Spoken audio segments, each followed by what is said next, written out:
On today's Locked On NBA squad show, it's March basketball. We all agree it's ridiculous, but what else do we need to see in the NBA? We'll talk about that and more. Today's Locked On NBA squad show.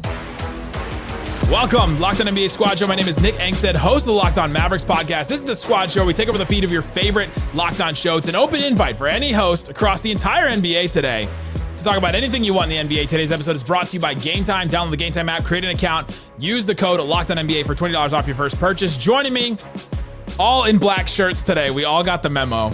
From Locked On Thunder, Rylan Stiles, Locked On Nuggets, Ryan Blackbird, Locked On Cavs, Danny Cunningham, Locked On Heat, Wes Goldberg, and the enemy of the pod, Mike Richmond. Your past first point guard. I'm back.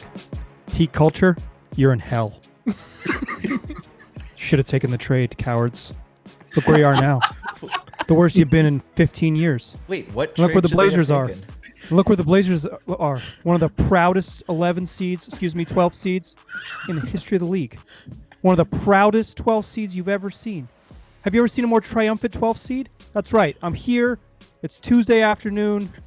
I'm the enemy of the pod. He's coming in swinging, Mike Richmond from Locked On Blazers. Gentlemen, we may go somewhere completely different, but let's start with this. It's March basketball. Random things are happening all the time everywhere. What else do we need to see? Could be from your team, could be from something else in the NBA. What else do you need to see before we start these playoffs? Or are we just like running out the clock right now? We're running out the clock. Ain't no way any of this matters ever at all at this point. We got to I'm pulling the Matt Moore of this podcast. we are eliminating March basketball. Apparently, Danny, the Cavs are now like panicking because they had a 4-game losing streak. Like, no, there are Cavs fans panicking. I don't think the Cavs themselves are actually panicking. I think the Cavs themselves are fine. I remember, Cavs fans are panicking. I remember all the way back, like two years ago when the Nuggets won a championship, when they went on a 4-game losing streak in March, and everybody's just losing their minds, and it was not a big deal because Denver went 16-4 in the playoffs. You guys are going to be fine. Cavs, Thunder, you're going to be good. Yeah, I'm still watching for, we don't have a representative, but John Morant. In the month of March, Mickey Mouse March, he's played in only 6 games, but he's averaging 34 points. 31 points, I should say. 31 points. If he can continue this trend into the playoffs, it makes Memphis a bit more feisty. That could have implications. Yeah, if we could just stick in the West, I think there's some teams right now in the play-in mix that could creep up into that 6th seed. Steph Curry questionable for Tuesday night. When is he going to come back for the Warriors? But they're kind of barely hanging on to the 6th seed. I think if you're looking for something from Golden State, it's like, okay, can you beat a good team? Like, I'm not trying to take away from the wins that they have since getting Jimmy Butler, but like they might be the most matchup dependent team in the Western Conference playoffs here, and to see them kind of put some good wins together could be helpful. But that's kind of just based on their schedule more than anything. But then you look behind them, Minnesota, the Clippers. For the Clippers, can Kawhi Leonard finish out the season healthy? And is he going to be available for the playoffs? Because if that's the case, the way that Kawhi has been playing lately, the way that Zubac has been playing lately, this is a team that could potentially upset somebody or make some noise or make some team uncomfortable depending on how these seeds break out. So I think there's plenty of things still to watch when you kind of get into that mix in the Western Conference. So for me, I think it's the Lakers because I think really in both conferences, like I know who just about every team is except for Los Angeles because we've not seen enough of what LeBron and Luka look like next to each other on the floor. I've seen enough. We don't know. You have, but the basketball world personally, me as a person, I've seen enough. But they're kind of the only team for me that's like, okay, could they pull an upset of a higher seeded team? Could they beat OKC? I don't know. Could they lose to a team in the play-in right now? I don't know. Like, that's the only team. I think every other team out west, I have my list. It's just like, I trust them or I don't trust them. They could pull an upset. They're going to get upset. And then it's the Lakers just floating around in Nowhereville because I still need to see more from that duo. What would you need to see from them to make you feel better in the regular season about what it would look like in the playoffs? I need to see them have more time on the floor together. I need to see what it looks like when they're in close games, high leverage situations. And maybe you're not going to see that in the regular season with one guy in LeBron who has been there and done that, and a guy in Luka who, we know what he is individually. So maybe you don't get that until the postseason, but I need to see how they close out games. What does that dynamic look like when a game is on the line and you've got two of the, however many you want, wherever you want to put Luka, just like two of the name your number best offensive players in the history of the sport. What does that look like? That's the thing I don't have the answer to right now. That defense too. They've been the 7th defense since the trade.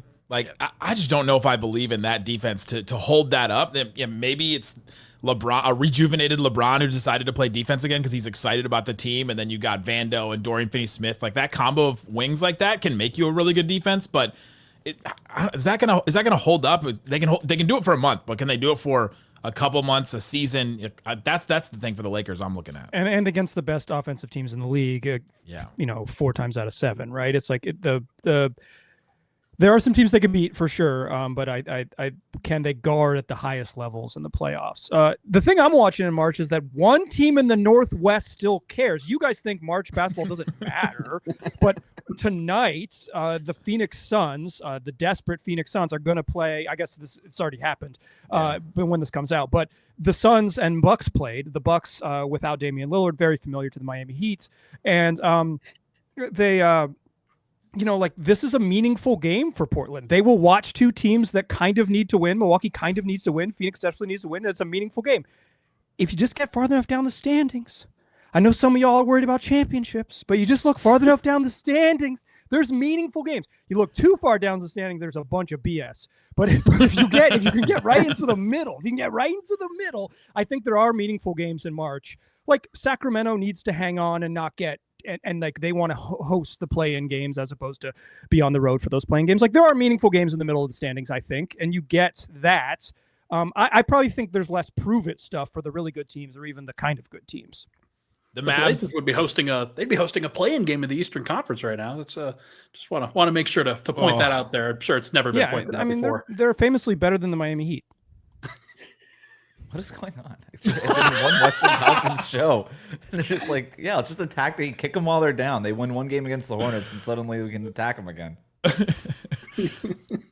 We should attack Miami whenever possible. That's fine. We're used to it down The Mavs are still trying to now. The Mavs are technically, as a team, still fighting for that 10th seed too, and they're still going for it. I mean, I guess the Mavs still have, if they have enough players and if they don't have to forfeit any of these games the rest of the season, they could. But I think the point that we've all kind of made, and we've all kind of like skirted around it, is it's for the teams that have made trades. It's March basketball is to try and figure out if that team is viable, what those teams are. You have an Anthony Davis returning for the Mavericks. You have a Luka on the Lakers. You have a Jimmy Butler on the Warriors. Did any of those teams move enough to you guys to change how you felt about them? Think the Lakers, of course. Like that's one where I've seen them up close and personal 3 times since that trade, and Luka and Austin Reeves, surprisingly, are just tremendous this season, and that dude's really figuring some stuff out. I think that they have enough personally. I don't know if they are like. It does remind me of the Mavericks last year, where you make some seismic trades to sort of change the foundation and the belief of your squad and kind of fill in some gaps. I think they're going to be a challenge for any team that they play. I think I would pick the Lakers over the Nuggets right now, fundamentally, which sucks because that's a really, really painful thing to have to admit after owning the Lakers in each of the previous couple of years. So it's going to be fascinating to see how they continue to break down. I think standings wise, the standings and the ultimate playoff brackets will shape a lot of how the Western Conference plays out. Everyone on the same page with Ryan? They'd pick the Lakers over the Nuggets?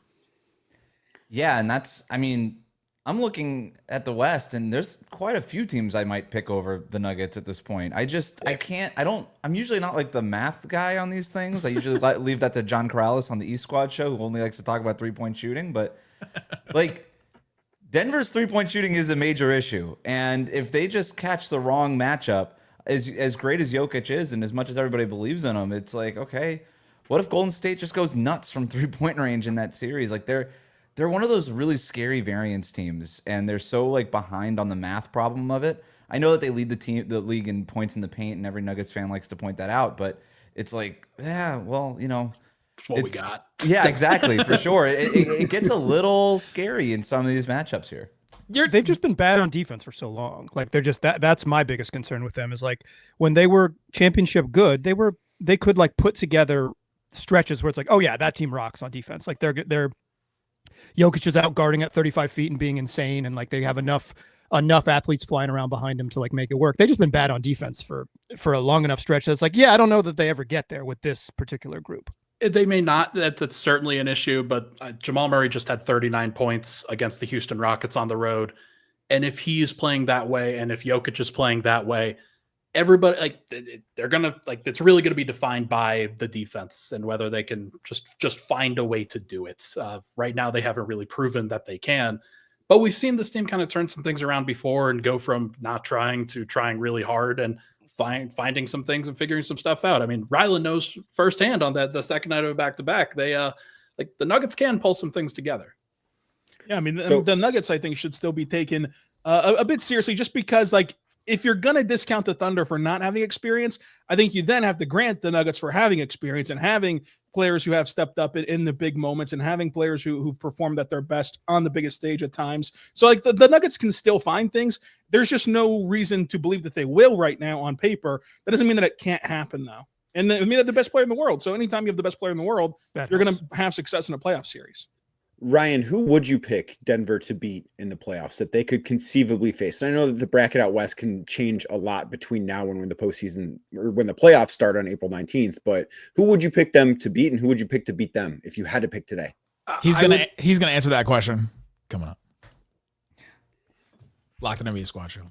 Today's episode of Locked On NBA Squad Show brought to you by Monarch Money. I've been using Monarch Money myself because I'm kind of, I need to have all of my finances all in order. I need to know exactly where everything is going. I need to know what's coming in. I need to know where it's going out. And Monarch Money helps you. It's not just a budgeting app. It's a complete financial command center. You can track all your accounts, investments, and spending all in one place. So you just stop managing your money and start building wealth. You can even like separate your savings account into different goals and things like that. I love that feature in it. It has surprising insights. You realize there's so many other things and you realize how much you're spending on certain different categories.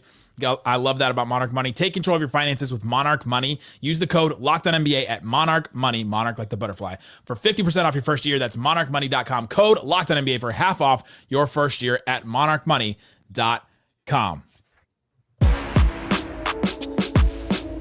Thanks for hanging out with us on Locked On NBA Squad Show. It's the show where we take over the feed of your favorite show. We talk about anything in the NBA. We're talking about the Denver Nuggets right now and their experience. Ryan, which teams are you feeling comfortable that the Nuggets would beat? You don't think the Lakers are a team they would I don't think, well, they can beat the Lakers. Will they beat the Lakers is the big question, whether they could solve the problems that the Lakers prevent or actually present to them. So I think OKC is a team that they probably can't beat. I think the Lakers are a team that they probably won't beat. I think the Timberwolves are a team that they can't beat. The other ones they can. I think they should be favored versus Houston. They should be favored versus Memphis. They should be favored versus Golden State and the Clippers and the Kings and the Suns and the Mavericks if we're talking about them. Oh, and the Blazers if we could we get them in there as well. But it's just that's just an unfortunate reality is that you have to be able to beat the best. And right now I think OKC and the Lakers are the two top teams in the conference, and then Minnesota's just the problem child for them. Can Houston beat anyone? Like, would you pick Houston to beat any of the teams? Obviously, they might, like, if they play the Kings or whatever. But, like, with all due respect, but like, but I mean, if they were to play any of the other, say, above the line top 6 teams in the West, can Houston beat any of those top 6 teams in a series? I think they could beat Memphis. I don't know that I would pick them, but like I think that's probably the one opponent that's in the top 6 that's probably not going to fall in the play-in that I could say, you know what, if that's a 3-6 matchup. Could Houston win that series? Yes. If you look at any of the other 4 teams inside that top 6, I'm picking the other 4 teams. Like I'm picking obviously OKC, Denver, the Lakers, picking everybody. But Memphis is the one that I just look and say, you know what? I don't trust them in the postseason. I think that they're a regular season good team, but I just don't think that what they do is going to be all that good in the postseason.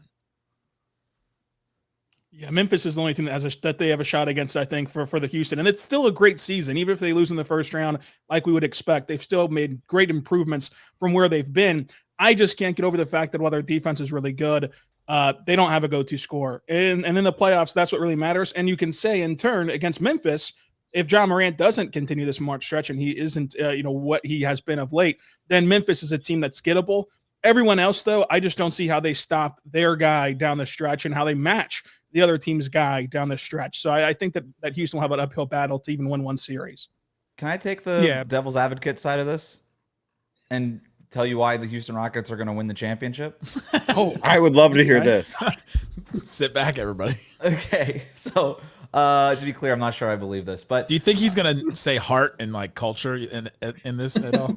The not for Ime. Houston, no way. dirtiest, nastiest. He's gonna say Has muck anybody it. been He's gonna say watching muck it Ja- up but at no. some point. Has anybody been watching Jalen Green lately? I mean, I know it's March and it's his favorite month of the year, This is his month. but This is his month.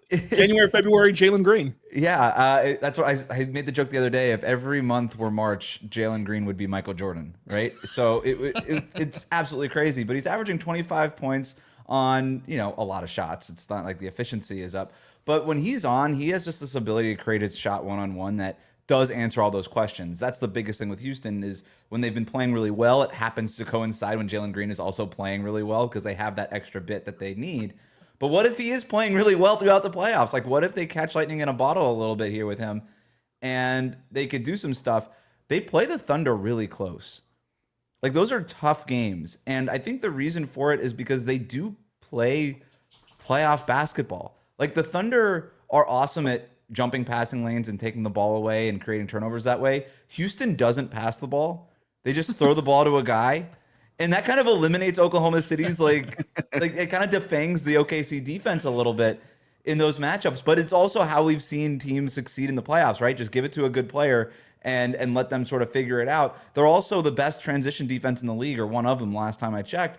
And Oklahoma City, and there's a lot of the Lakers, Memphis, there's a lot of teams in the Western Conference who thrive and rely on transition buckets, and they just do the best job in the league at preventing those transition buckets. So I don't know. We keep trying to say that the Rockets aren't anything to be taken seriously, but they're still number 2 in the Western Conference standings. They win a ton of games. They have a lot of depth. I don't believe anything of what I'm saying. I just wanted to point something out. about Yeah, the Houston the Rockets. Thunder They're did half go court. 3-1. The Rockets' half-court offense is worse than the Jazz. Yeah, I left that part out. What? They're 25th in half court But not when offense, Jalen and it's Green is almost playing like exclusively propped up by offensive rebounds. They cannot score. They Guys, cannot. Steven and Adams the had reason, 10 offensive rebounds on Sunday. Steven Adams Yeah. is the greatest player I've watched in my entire life. Like, yeah, he's Mason Plumlee would unbelievable. disagree. It was awesome to watch him last night. yeah. I mean, the reason they beat up OKC is because they are the thing they're best at is OKC's weakness. Is OKC says we just don't get defensive rebounds at the level of other really great teams, and they kind of punted on it. Mhm. And Houston is like, that's the thing we do best. Give me Shea Gilgeous-Alexander with 40 seconds left as opposed to Fred VanVleet or like Alperen Şengün from 19 feet. Like Everybody it's has just their preference. I get it. yeah. Yeah. I thought this was that's rings what's culture. figured Fred's out got a this ring. year. Come on.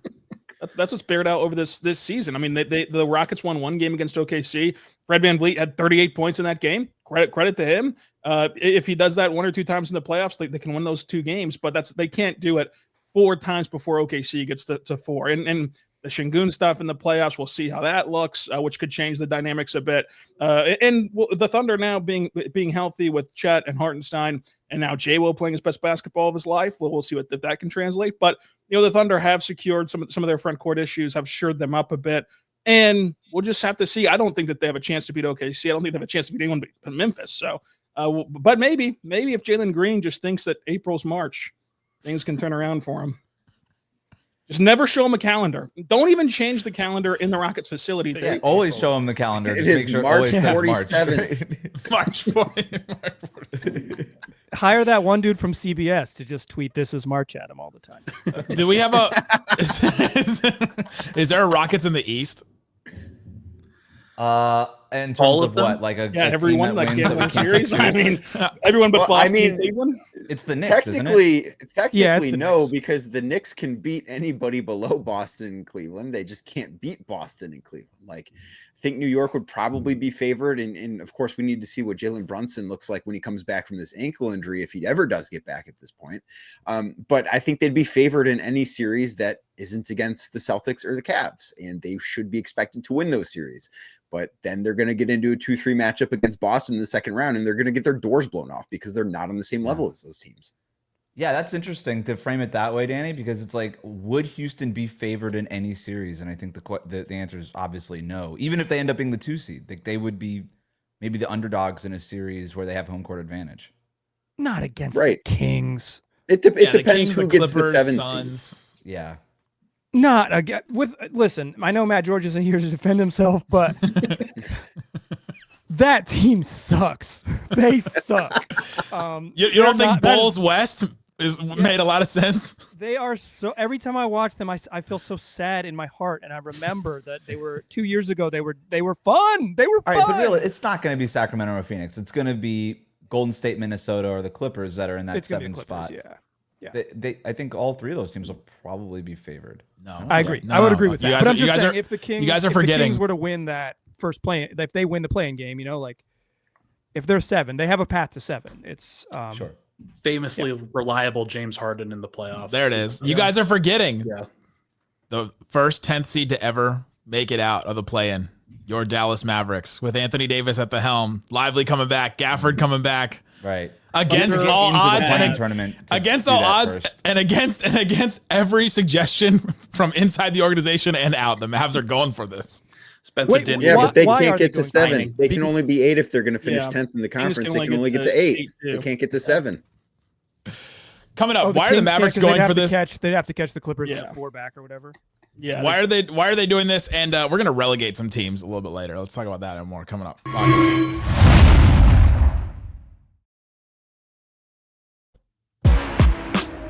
Thanks for hanging out on this Locked On NBA Squad Show. We've got a daily show that covers your favorite team. We mentioned Matt George, Locked On Kings. Mike Richmond, Locked On Blazers. A lot of those teams covered. None of the national shows cover any of those teams. Well, we're doing it every day, right, Mike? Yeah, I'm here. I've been here. I've been here. I've made like 1,000 shows before the Blazers have played a playoff game. So yeah, I've been around. What's funny about Mike saying that George is not here to defend himself? Matt has been on his podcast over and over again saying that the Kings are mid. So he'd only push back on them being terrible and then throw at you they're mid, actually. It's true. Well, actually, they're mid. It's true. He has. The team is 35-35. They are mid. It's just true. Mike's having no fun watching the Kings. I think Matt George may be having less fun watching the Kings. He's got to do it. Yeah. Oof. Although I'm rooting for the Kings to get the 8th seed. I bet you are. Mike asked me why the Mavericks are doing this.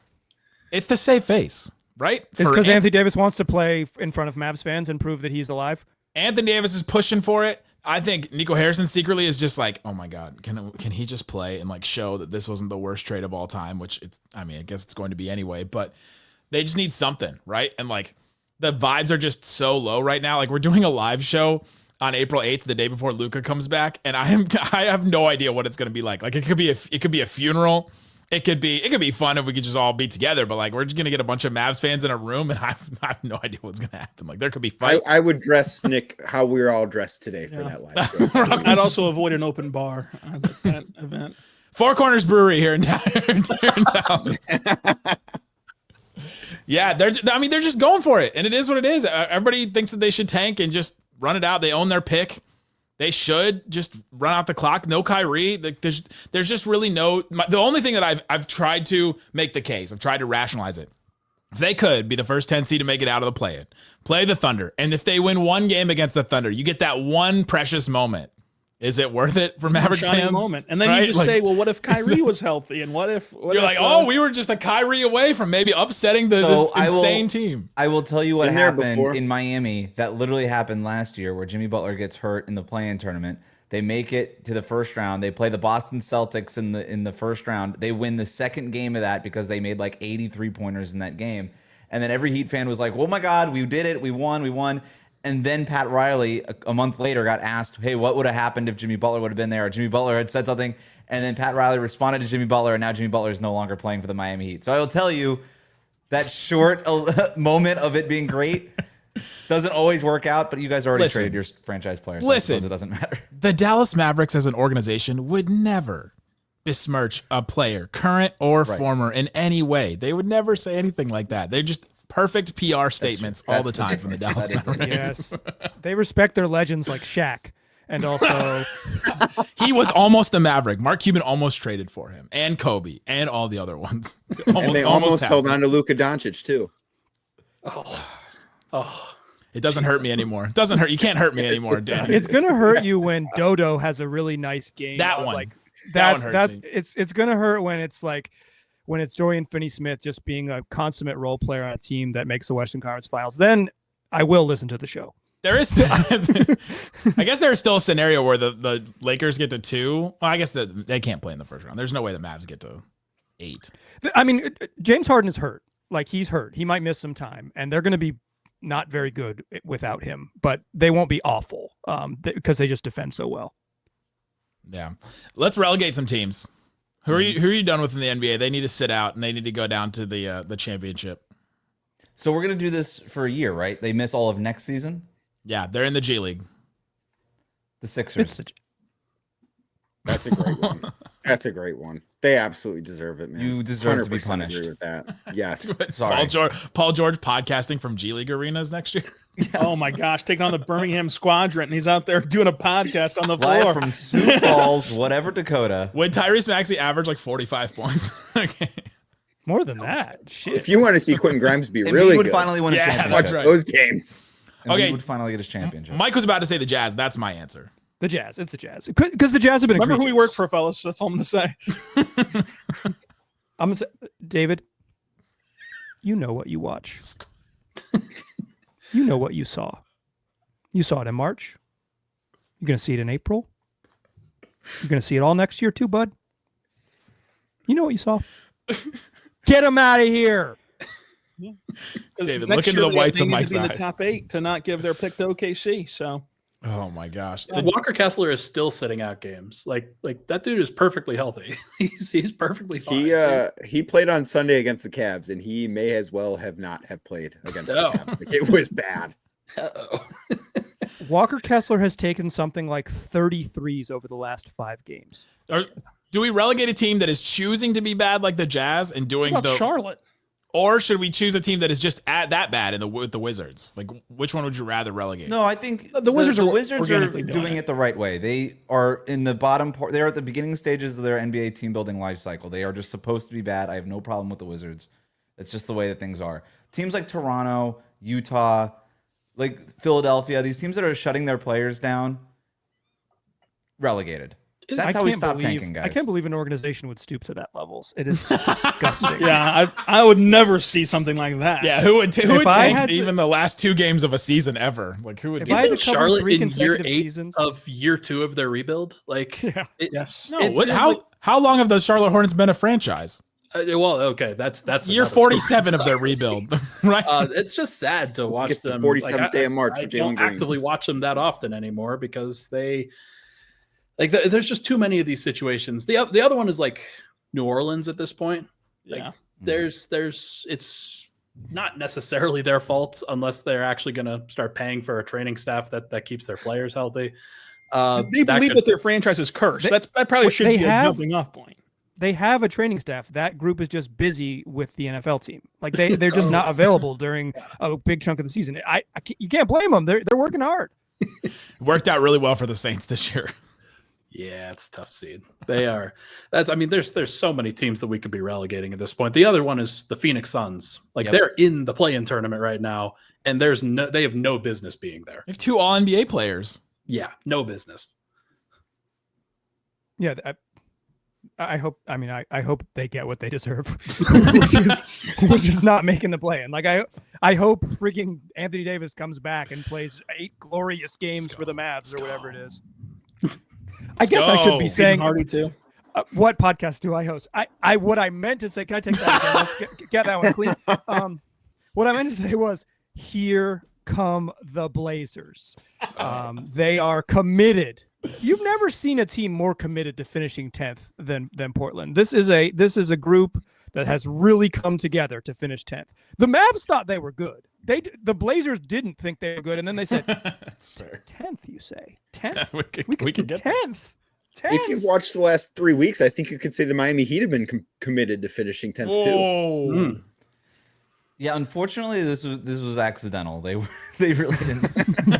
I think that's actually worse. Oh, Yeah, the Blazers are noble bad. This is a noble bad team. This is Right. I mean, they've been like whatever East playoff good for If 2 you months. guys want to but, like, relegate the Heat, I'm fine with it. I'm good. I'll just do national shows 5 days a week. I'm good not having to talk about this team if I'm good. It does feel wrong though to relegate the Heat whenever the Marlins also should be relegated, and then you're left with like nothing but Tua. So excuse me, the Marlins have already relegated themselves. Thank you very much. They are literally taking calls to just random people off the street. Do you want to play for our spring training team? If there is an argument, by the way, to be renting out players for a playoff series, like the Heat are in the perfect spot to start doing that. They could be earning back some of the cash that they've spent on a pretty pricey team. That could be who do you want? Something for Bam Adebayo. Can a Tyrese Maxey be available? Oh yeah, is he actually hurt? Would Bam fundamentally change a playoff team, like turn a playoff team into a contender if we just plopped him onto a roster? The Lakers, The Nuggets. The Lakers for sure. Love me some Bam Adebayo, man. That would be great. It would probably make the Lakers the favorites, though, right? yeah. Oh, I mean, I Luka think would make Bam Adebayo. Oh my god! And he'd provide Bam would some be like, semblance what, of an entry pass? interior This is defense. amazing. Not an entry pass. It's a gift at the basket. Right. Like, you tap it in. That's it. Like a Fisher Price rim. He made Jackson Hayes look like an all-star. Jackson Hayes is an all-star. went to the West Finals with Dwight Powell. So That's right. Dwight Powell was the starting center in 2022. Mm-hmm. There you go. Locked On NBA Squad Show. Check out the great shows from all these guys covering their show every day, 5 days a week, covering all the games all through March. We watch all the March basketball, guys. So you don't have to. The least you can do is watch all of our shows. Go check it out. Locked On NBA Squad Show. Thanks so much for hanging out with us.